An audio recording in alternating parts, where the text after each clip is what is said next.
Have you ever sat in church, listening to a pastor claim that a specific number in the Bible unlocks a deeper, secret meaning, and felt a twinge of doubt? Like, is that actually what the text means, or are we just grasping at straws here? Trust that instinct. It's more reliable than you might think. When it comes to biblical numbers, there's actually one massive mistake almost everyone makes. And I'm not talking about 666. The mistake is the way people interpret numbers, as if each one is a secret code to crack. We are taught that 7 always means perfection, 40 always means testing, 12 is for government, and 3 stands for the Trinity. It sounds nice and tidy, but here's the problem. The Bible doesn't come with a neat little number dictionary. Numbers do matter in scripture, but instead of asking, what does this number mean in general, we should be asking, what is this number doing in this specific passage? Sometimes it counts, sometimes it shapes the narrative structure, and occasionally, like with 666, it actively invites the reader to do some math. Context is everything. So how do you tell a genuine biblical pattern from a clever modern-day guess? Let's break down how to sort the fact from the fiction. We all love a good hidden message. Hand us a weird number, an ancient prophecy, and a splashy news headline, and human nature kicks in. We start connecting the dots. Names turn into numerical totals, dates become apocalyptic countdowns. Suddenly, a number gets yanked completely out of its original story and dropped into a convoluted chart predicting the future. Now, to be fair, biblical patterns are real. The writers of the Bible used numbers to count people, to track days, to organize worship, and to point to larger theological truths. Revelation 13:18 explicitly tells readers to calculate the number. So calculation isn't inherently wrong, but it only belongs when the text actually gives you a reason to do it. Revelation specifically names a beast, directly connects a number to a name, and literally calls for wisdom. That is incredibly different from picking a modern politician and doing mental gymnastics to make their name fit a numerical value. Enforcing these connections has real-world consequences. Take the 1840s. Followers of a man named William Miller used prophetic calculations to predict that Jesus would return in 1844. Imagine genuinely believing that. You count down the days, sell off your possessions, and tell your neighbors the world is ending. Then morning comes, the sun rises, the world keeps turning, and entire communities are shattered because absolute certainty outran actual evidence. We absolutely should study prophecy carefully, but we have to test every claim. Here's the simple framework for analyzing a number. Explicit. The Bible explains the number directly. Strongly supported.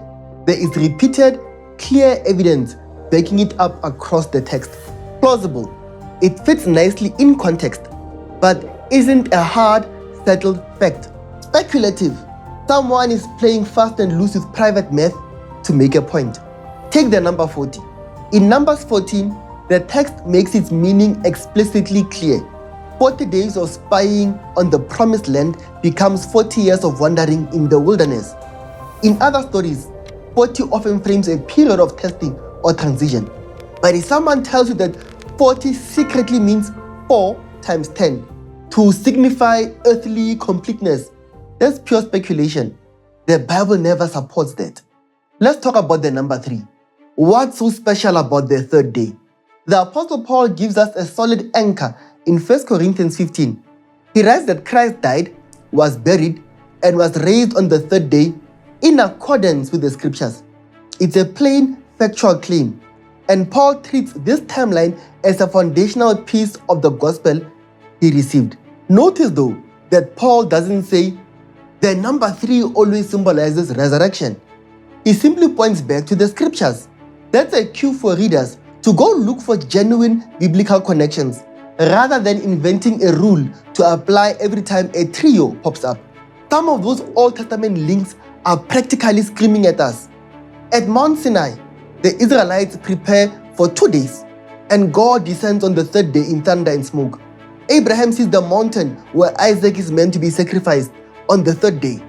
Jonah is in the belly of the fish for 3 days and 3 nights before he's rescued. By the time we get to the Gospels, Jesus' death and resurrection fit perfectly into this established rhythm. A pattern of suffering, a tense period of waiting, and God finally stepping in to act decisively on the 3rd day. Take Hosea 6:2 as a proposed background. The prophet says God will revive his people after 2 days and raise them up on the 3rd day. Some readers believe early Christians heard an intentional echo of the resurrection here. Others think Hosea is speaking strictly about Israel's national restoration, and that linking it directly to Easter goes beyond what the passage itself says. Because of that, this sits in the plausible category. It might help explain the biblical language, but it doesn't settle the question all on its own. And what about triads? When you read holy, holy, holy, is there a secret code pointing to the Trinity? Not necessarily. What it's actually doing in the text is a lot more practical. Threefold repetition creates emphasis. It gives the words massive weight. Think about Peter denying Jesus 3 times, and then Jesus asking Peter, "Do you love me?" 3 times. The structure creates an emotional impact. While Christians rightly confess the Father, Son, and Holy Spirit, we shouldn't retroactively force later church doctrine to every Old Testament trio into a hidden formula. Direct links carry the most weight. Broad patterns come second. Later associations come after that. 7 is where we see a much clearer pattern. In Genesis 1 and 2, the creation narrative unfolds over 7 days, culminating in God resting and setting apart the 7th day. The account doesn't explicitly say 7 means perfection. Instead, it demonstrates an ordered rhythm: work, completion, rest, blessing, and sacred time. That pattern grows throughout Israel's history. Rituals are shaped around 7-day periods. The land itself received a sabbatical rest. Skip ahead to Revelation, and John structures his apocalyptic visions around 7 churches, 7 seals, 7 trumpets, and 7 bowls. Across these settings, 7 tends to mark a full, purposeful cycle, though the surrounding passage always decides what kind of cycle it is. Look at Jericho. Joshua is up against a massive walled city that his army can't conquer by force. So God commands 7 priests to carry 7 trumpets, marching once a day for 6 days in silence. On the 7th day, they circle the city 7 times, blow the trumpets, shout, and the walls fall down. The stacked 7s show that this victory came through God's divine order, not human military strategy. But numbers don't just shape biblical stories, they shape the people in them. The number 12 starts simply enough with a family. Jacob has 12 sons, and their names eventually become the 12 tribes of Israel. This doesn't mean every list of the tribes throughout the Bible looks identical. The tribe of Levi can appear or disappear depending on whether the passage is talking about land or the priesthood. Still, the number 12 holds firm. It becomes the ordinary way Scripture speaks about Israel as a whole, even when the nation is fractured. At Mount Sinai, 12 stone pillars represent the tribes. The high priest wears 12 stones. Elijah builds an altar with exactly 12 stones, and the text specifically notes he did this according to the number of Jacob's tribes. So it is absolutely not random when Jesus chooses 12 apostles. He isn't just staffing a useful ministry team. He explicitly tells them they will sit on 12 thrones, judging the 12 tribes of Israel. The number places his mission squarely inside Israel's history. He is building a representative new group around himself with restoration in view. This is why after Judas dies, the early church acts quickly to replace him in Acts 1. They don't just shrug and carry on with 11. They deliberately choose Matthias. It's not about keeping a neat number for a boardroom. The story shows that the 12 symbolically carry a role tied to Israel's hoped-for renewal. Revelation takes this pattern into a vision of the new creation. John sees the New Jerusalem with 12 gates named for the 12 tribes of Israel, and 12 foundations named for the apostles. It's a beautifully supported pattern pointing toward one unified people of God. But again, context is key. Revelation is full of apocalyptic images. You wouldn't use these 12 gates to draw up actual city planning blueprints. They are a vision showing belonging, worship, and permanence. Here's where things get tricky. Take the number 10. You've got the 10 commandments, the 10 plagues of Egypt, and Jesus' parable of the 10 virgins. It's the same number, so it must mean the same thing everywhere, right? The Bible doesn't let us do that so easily. The 10 commandments organize Israel's covenantal obligations. The 10 plagues do something entirely different. They unfold God's judgment against Egypt and expose Pharaoh's stubbornness. Jesus' parable of the 10 virgins is about readiness, and in Revelation, the 10 horns belong to the apocalyptic image of political power. Same number, different settings, different work. You could argue that 10 represents a complete set, and sometimes that's a fair observation, but it doesn't explain every use. Commandments aren't plagues. Plagues aren't bridesmaids. Bridesmaids aren't apocalyptic horns. Repeated numbers can create an illusion of certainty, leading us to reach a one-size-fits-all definition. A number's true role always comes from the passage around it. If you want to find the number 40 in the Bible, look for people who have been pushed completely past what they can control. It rains for 40 days and 40 nights during the flood. Moses is on Mount Sinai for 40 days. Israel wanders the wilderness for 40 years. Elijah hikes 40 days to Horeb. Jesus fasts in the wilderness for 40 days. After the resurrection, Acts says Jesus appears to his disciples after 40 days before ascending. These scenes don't all tell one flat story. The flood brings judgment. Sinai brings revelation. Jesus faces hunger and testing. But a pattern definitely comes into view. 40 frames a full stretch of transition, encounter, preparation, or the passing of a generation. As mentioned earlier, Numbers 14 makes this explicit. The Israelites scout the land for 40 days, refuse to trust God, and are sentenced to 40 years in the wilderness.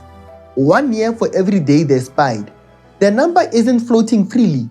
The passage explains exactly what it does.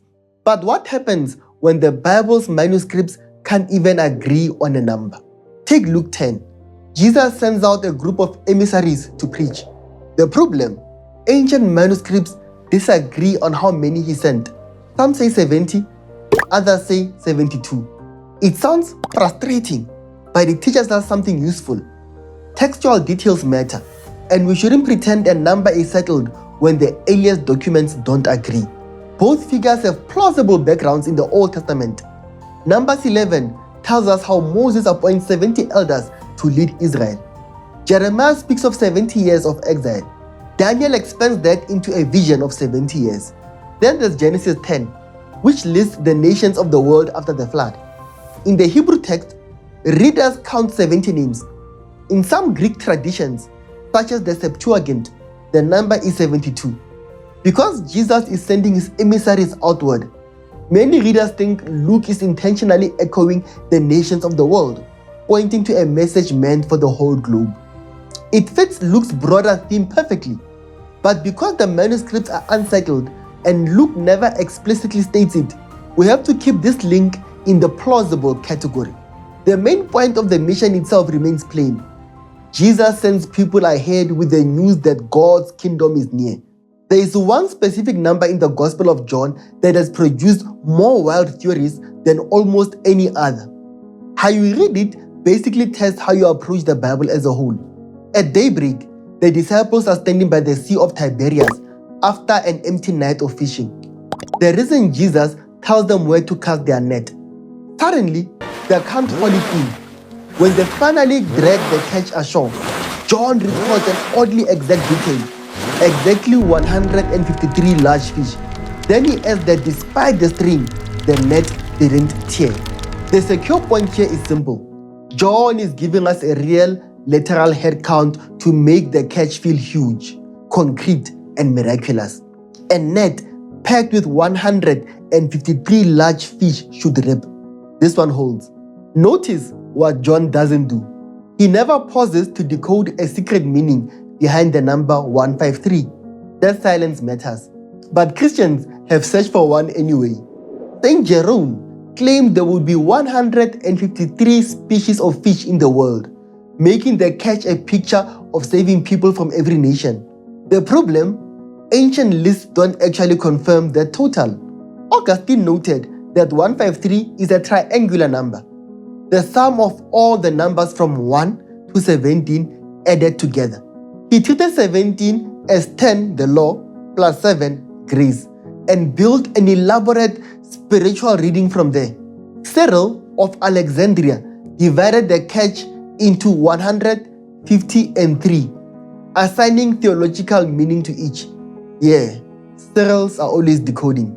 There's even a fascinating modern proposal that connects this fishing scene to Ezekiel 47. In Ezekiel's vision, fishermen spread their nets from En-Gedi to En-Eglaim. Using one method of Hebrew calculation, the numerical values of the names Gedi and Eglaim total 17 and 153. Since 153 is the triangular total of 17, some scholars think John is intentionally pointing back to Ezekiel's vision of living water and an abundant catch. John does often draw on temple and living water themes, making this a highly plausible connection. But again, it's not proven. John doesn't give us the math equation, and the theory depends heavily on one specific spelling of the Hebrew words. These readings are incredibly creative, but by now, you know the rule. You know when a text asks for calculation and when it doesn't. 153 draws a boundary line. If you can let a specific number just be a specific number without turning it into a puzzle, you are reading the text responsibly. But soon, John's visions in Revelation will place numbers in a very different kind of writing, where symbols take the foreground and every claim needs to earn its confidence. You've probably heard the number 144,000 thrown around, maybe as a literal, terrifying head count of exactly who gets to be saved. But Revelation does way more with this number than an ordinary census. In Revelation 7, John hears the number of those sealed by God, 144,000 broken down as 12,000 from each tribe of Israel. Later, he sees this same group standing with the Lamb, marked with God's name. The arithmetic is highly symbolic. 12, Israel's covenant number, multiplied by 12, multiplied by 1,000. And the tribal list John uses actually shifts their familiar Old Testament patterns. Judah comes first, Levi is included, and Dan is missing. John is deliberately arranging Israel's covenant language for his vision. Squaring 12 and multiplying it by 1,000 portrays the full consecrated people of God. Their number is a picture of complete belonging, not a strict mathematical limit on who gets through the pearly gates. Just a few verses later, after hearing the number 144,000, John turns to look and sees a great multitude that no one could count, from every tribe, nation, and language. This isn't an exclusive panicked enrollment list. The 144,000 are standing with the Lamb. They carry God's name, and their story is about allegiance under intense pressure. Because while they carry God's mark, there is another group carrying a different mark. Revelation 13:18 actively calls for wisdom. It explicitly tells the reader to calculate the number of the beast, calling it the number of a man, which is 666. Unlike John's 153 fish, this passage explicitly signals us to do the math. John was writing to Christians living in a world shaped by Roman imperial ideology, where emperors were treated like gods and economic survival was tied to political worship. The beast exposes a power that demands what belongs to God alone. The leading, historically grounded calculation identifies 666 with the Emperor Nero. If you write the Greek name Neron Caesar in Hebrew letters NRWNQSR and add up the numerical values, Nun is 50, Resh is 200, Vav is 6, Nun is 50, Kof is 100, Tamek is 60, Resh is 200, you hit exactly 666. What's incredible is that an early, well-attested minority manuscript actually gives the number as 616. Why? Because if you use the shorter Latin spelling NRWQSR and drop the final N, which is worth 50, 666 perfectly becomes 616. That strongly solidifies Nero Caesar as the intended target. There is also a fascinating Old Testament echo to consider. 1 Kings tells us that King Solomon collected exactly 666 talents of gold in a single year, right at the moment when royal wealth and power began pulling him away from God's commands. John may very well be recalling that figure while exposing a new empire shaped by compromise and false worship. It's a plausible, powerful connection. But do you notice the difference here? You aren't hunting for an arbitrary hidden code anymore. You are reading the actual clues the text gives you.